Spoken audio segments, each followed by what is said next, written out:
আমরা এখন চলে এসেছি নেপাল বর্ডারে। চলো নেপাল বর্ডারটা তোমাদেরকে পুরোটা ঘুরিয়ে দেখাই। আমরা যেখানে দাঁড়িয়ে আছি সেটা হচ্ছে নেপালের মধ্যে দাঁড়িয়ে আছি। এইসব বাজারটা যে সব নেপালের মধ্যে। আমরা নেপালের মধ্যে দিয়ে যাচ্ছি, ডান দিক বাদিক দুদিকে নেপাল। মাঝখানে সৌরভ।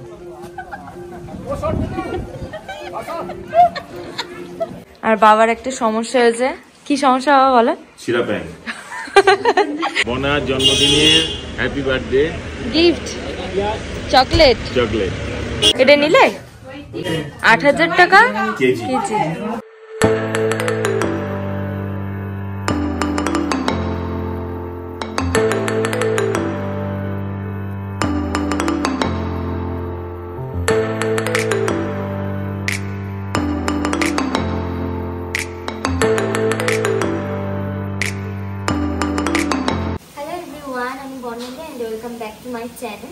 তো আজকে আমরা দার্জিলিং থেকে চলে যাচ্ছি। এখন সকালে ব্রেকফাস্ট করবো, চাটা খাবো, তারপর আমাদের গাড়ি চলে আসবে। আমরা এখান থেকে বেরিয়ে কয়েকটা ভিউ পয়েন্ট আছে সেগুলো দেখবো, নেপাল বর্ডার ঘুরবো। তারপর আমাদের ট্রেন আছে সন্ধ্যে 7:30টায় আমাদের ট্রেন। তো হ্যাঁ, তারপর আমরা ওখান থেকে ট্রেনে উঠে গো টু হোম। তো এই কদিন খুবই মজা করে কাটালাম। তো চলো এখন ব্লগটা স্টার্ট করি। আর আজকে সারাদিন কি করছি না করছি সবটাই শেয়ার করবো। দেখতে থাকো ব্লগটা, আশা করি ভালো লাগবে। এখানে আমাদের সব লাগেজগুলো রাখা আছে।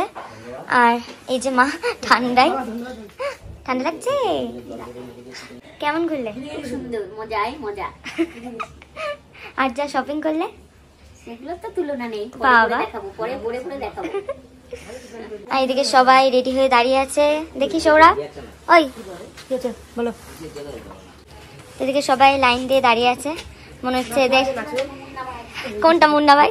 ও বাবা। তো এখানে আমাদের চা দিয়ে দিয়েছে। আর বাবার একটা সমস্যা হয়েছে। কি সমস্যা বাবা বলো? শিরা প্যান। কাজ ছেড়া প্যান বলো। ওই প্যান্টটা পরে থালা নিয়ে ঘুরুক, ভালো পয়সা। হ্যাঁ এও তো কিনেছে। ছেঁড়া তো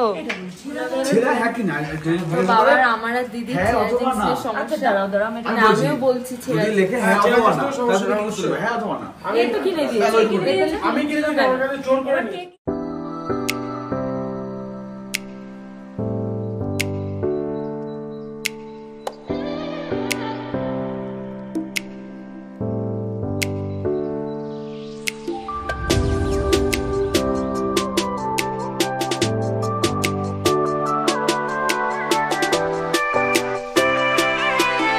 সকালের ব্রেকফাস্ট এখানে লুচি, তার সাথে এটা তরকারি। কি এটা? আলুর তরকারি।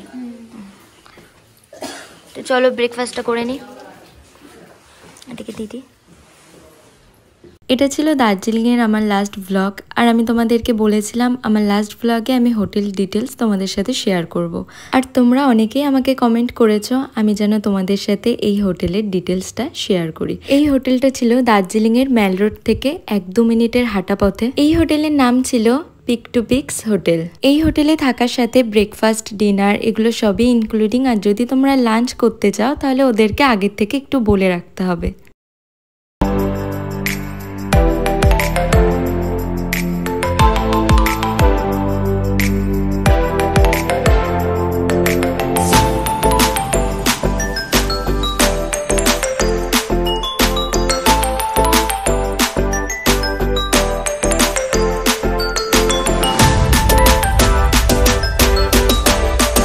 এই হোটেলের রুম কোয়ালিটি ছিল বেশ ভালো, যেটা আমি তোমাদের সাথে আমার আগের ব্লগে শেয়ার করে দিয়েছি।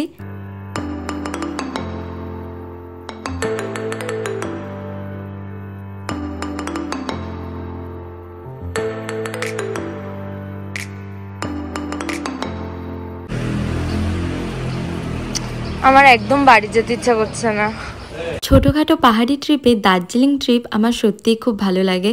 আমি ছোটোবেলাতেও একবার মা বাবার সাথে এসেছিলাম, আর তখনও আমার এই পাহাড়কে ছেড়ে আর বাড়িতে যেতে ইচ্ছা করছিল না। আর এখনও সেটাই মনে হচ্ছে, আর কটা দিন পাহাড়ে থেকে গেলে ভালোই হতো।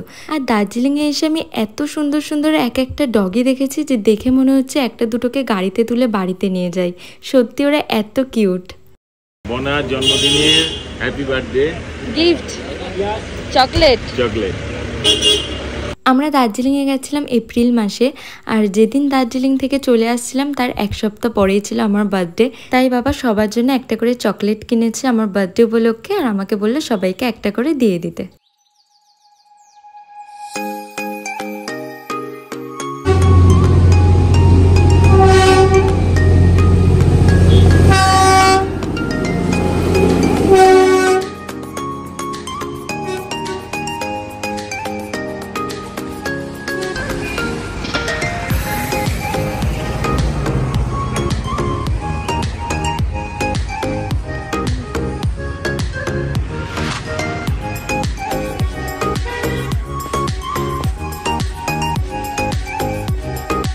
আজকের আমাদের ফার্স্ট ভিউ পয়েন্ট ছিল এই বুদ্ধিস্ট টেম্পল। তবে এখানে এসে আমরা জানতে পারি মন্দিরের ভেতরে কিছু কাজ হচ্ছে, তাই মন্দিরটা বন্ধ আছে। তবে মন্দিরে কাজ হচ্ছে বলে কাউকে যে ভেতরে ঢুকতে দিচ্ছে না সেরকম না। বাবা মা গেছিল ভেতরে, আর দিদি টাবুনদা সৌরা ভেতরে যায়নি বলে ওরা বাইরে থেকেই উকি মারছে। এরপর আমরা ওখানে বেশ কিছুক্ষণ সময় কাটাই। বেশ ভালো লাগছিল ওখানে চারপাশের পরিবেশটা, আর পাহাড়ের দেশে সকালের এই রোদটা গায়ে মাখতে কিন্তু বেশ ভালো লাগে।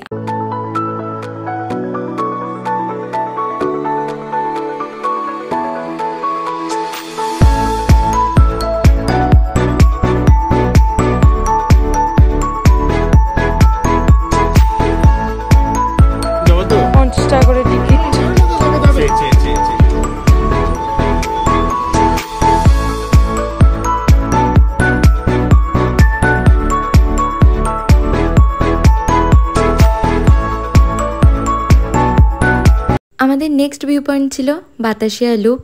বাতাসিয়া লুপ এমন একটা জায়গা যেখান থেকে কাঞ্চনজঙ্ঘা খুব সুন্দরভাবে দেখা যায়। তাছাড়াও এখানে কিন্তু রয়েছে একটা শহীদ স্মৃতিসৌধ।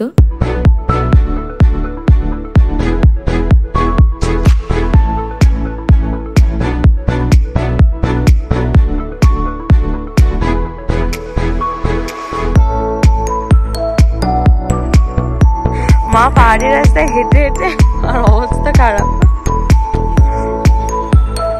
আর তোমরা দেখলে বুঝতে পারবে এখানে চক্রাকারে একটা টয় ট্রেন লাইনও আছে, আর তার দুপাশ দিয়েই রয়েছে এরকম ছোট ছোট শপ।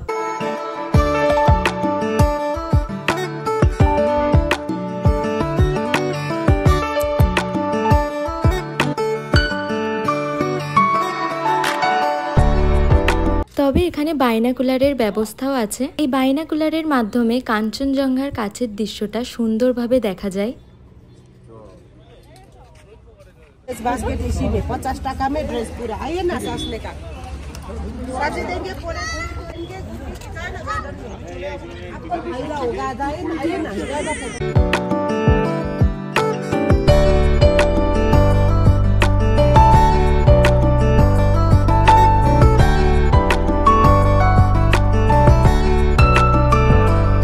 এবার তোমাদের সাথে শেয়ার করব আমাদের এই গাড়ির ডিটেলসটা। আমরা দার্জিলিং এ গিয়ে এত সুন্দরভাবে সবকটা ভিউ পয়েন্ট ঘুরতে পেরেছি শুধুমাত্র এই এজেন্সি থেকে গাড়ি বুক করার জন্য। আমি স্ক্রিনে সবটাই মেনশন করে দিচ্ছি। দার্জিলিং এ গিয়ে নিজেদের মতো এত সুন্দর করে কমফোর্টেবল ভাবে ঘোরার জন্য এই কার এজেন্সিটা ছিল আমাদের জন্য একদম পারফেক্ট। তোমরাও যদি দার্জিলিং এ এসে এরকম গাড়ি নিয়ে নিজেদের মতো ঘুরতে চাও তাহলে কিন্তু অবশ্যই এই কার এজেন্সির সাথে কন্ট্যাক্ট করে নিও। আর ড্রাইভার দাদার কথা তো একবার বলতেই হয়, দাদাকে মনেই হচ্ছিল না কোনো অচেনা ব্যক্তি।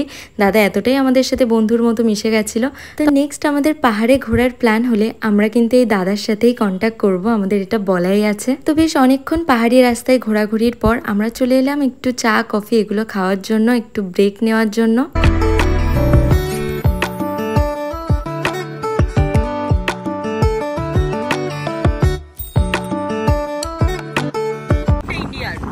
আমরা যেখানে দাঁড়িয়ে আছি সেটা হচ্ছে নেপালের মধ্যে দাঁড়িয়ে আছে।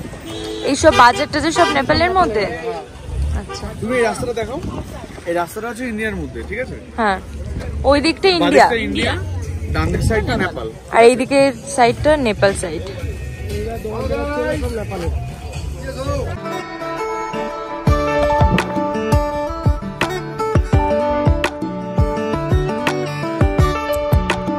আমরা এখন চলে এসেছি নেপাল বর্ডারে। চলো নেপাল বর্ডারটা তোমাদেরকে পুরোটা ঘুরিয়ে দেখাই।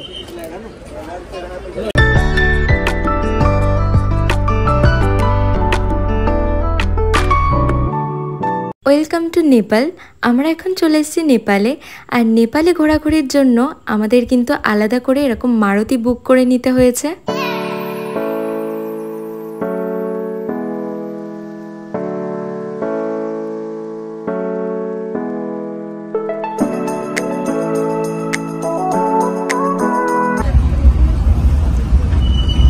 আমরা নেপালের মধ্যে দিয়ে যাচ্ছি, ডান দিক বাদিক দুদিকে নেপাল।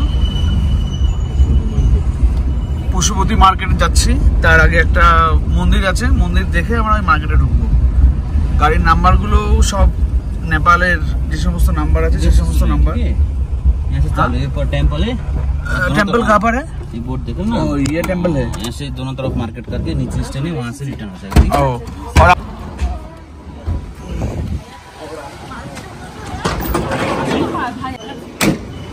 এই যে নামছে, এটা পুরোটাই কিন্তু নেপাল। নেপালের মধ্যে আমাদের আলাদা গাড়ি নিতে হয়েছে এখানে। হ্যাঁ, 300 টাকা দিয়ে। ঠিক আছে, বলে দাও। নেপালের মধ্যে 300 টাকাতে গাড়ি ভাড়া দিতে নিয়ে এসেছি আমরা।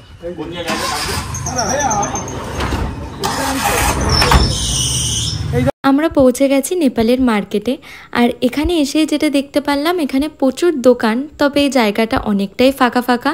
আর এখানে সব কিছুরই দাম অনেকটা বেশি। তো যেহেতু ঘুরতে এসেছি, তাই সবার জন্যেই কিছু না কিছু গিফট নিতেই হতো। তাই আমার চোখে পড়লে এই ছাতাগুলোর দিকে, যেগুলো দেখতে খুবই সুন্দর ছিল, তাই আমি বাড়ির বোনদের জন্য কয়েকটা ছাতা নিয়ে নিলাম। এ পছন্দ হয়েছে? হ্যাঁ, নিয়ে এসো। রাও দিদি, দেখো এটা ভালো লেগেছে। হ্যাঁ, বড়। এগুলো পরে ঘরে পড়ার জন্য।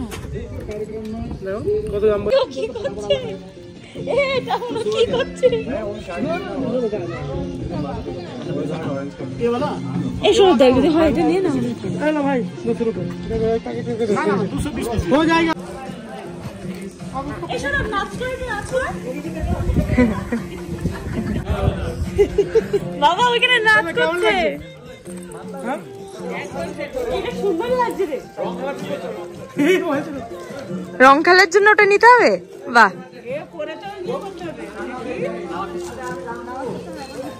এই টুকরো করে বেশি ভালো লাগছে।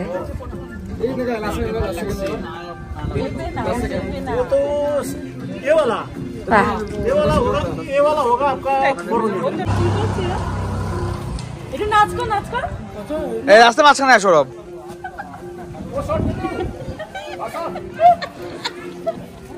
ব্যাগটা আমার কাছে দিলি না কেন? বোনা এইখানেও ছাতা রয়েছে, ভালো বা ছাতা কোয়ালিটি? কোয়ালিটি ভালো। এটা কি? হাস্কি।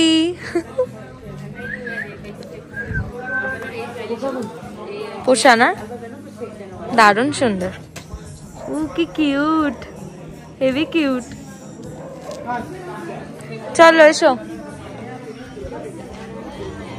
তো বাবা নেপালের মিষ্টি ট্রাই করার জন্য এই দোকানটাতে এসেছিল, কিন্তু এতটাই ব্যাড লাগছিল, দোকানের দোকানদারই ছিল না। তো আমরা কিছুক্ষণ ওখানে ওয়েট করে তারপর চলে এলাম, যেহেতু দোকানদার তখনও আসেনি। তবে এখান থেকে মিষ্টি খেতে পারিনি তো কি হয়েছে, বাবা পাশের একটা শপ থেকে নেপালের বাদামস নিয়েছে, আর এখান থেকে কয়েকটা চকলেটস নিয়ে নিল, যেগুলো খেতে খুব ভালো ছিল।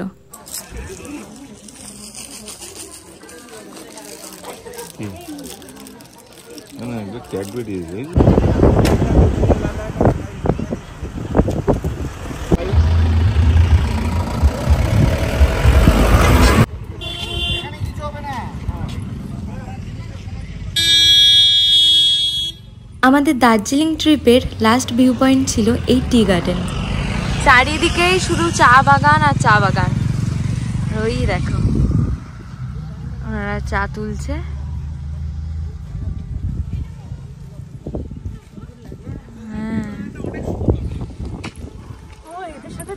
কি ফাস্ট চা পাতা তুলছে দেখো।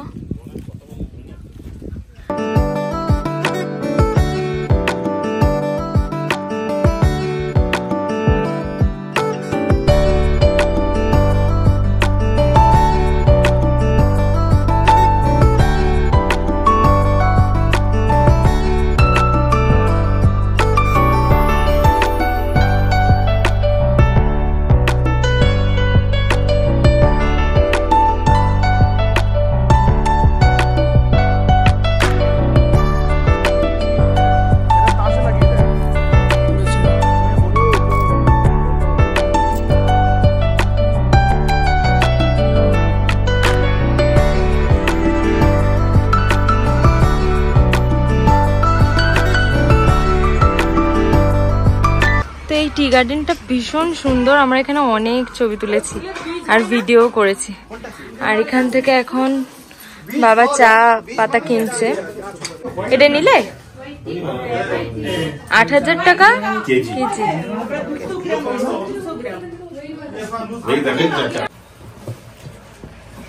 তো চা বাগানের সামনে এসে আমরা এখানে চা খাচ্ছি।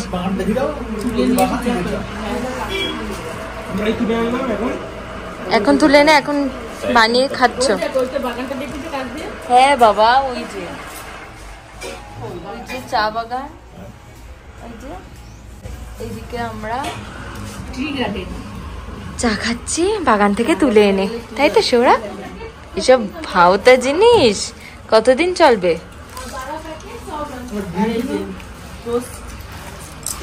দিদি গ্রিন টি খায় না, যে গ্রিন টি না, লেমন প্লাস গ্রিন টি। চায় সেম পাচ্ছ? চায় এখন সব মার্কে আবার বের করতে এবার আমাদের সবারই বাড়ি ফেরার পালা। এত সুন্দর পাহাড়, এত সুন্দর পরিবেশ ছেড়ে কখনোই বাড়ি ফিরে আসতে ইচ্ছা করছিল না। আমি তো দার্জিলিংয়ে এসে নেক্সট আবার কবে আসবো এত সুন্দর পাহাড়ের বুকে, সেই প্ল্যানটাও করে নিয়েছি। তো চলো, আমাদের দার্জিলিংয়ের ট্রিপের ভিডিও তো এতটুকুই ছিল। ভিডিওটা ভালো লাগলে অবশ্যই লাইক করে দিও, আর আমার চ্যানেলে নতুন হলে সাবস্ক্রাইব করতে কিন্তু একদমই ভুলো না। চলো তাহলে আজকের জন্য টাটা, দেখা হচ্ছে নতুন একটা ব্লগে।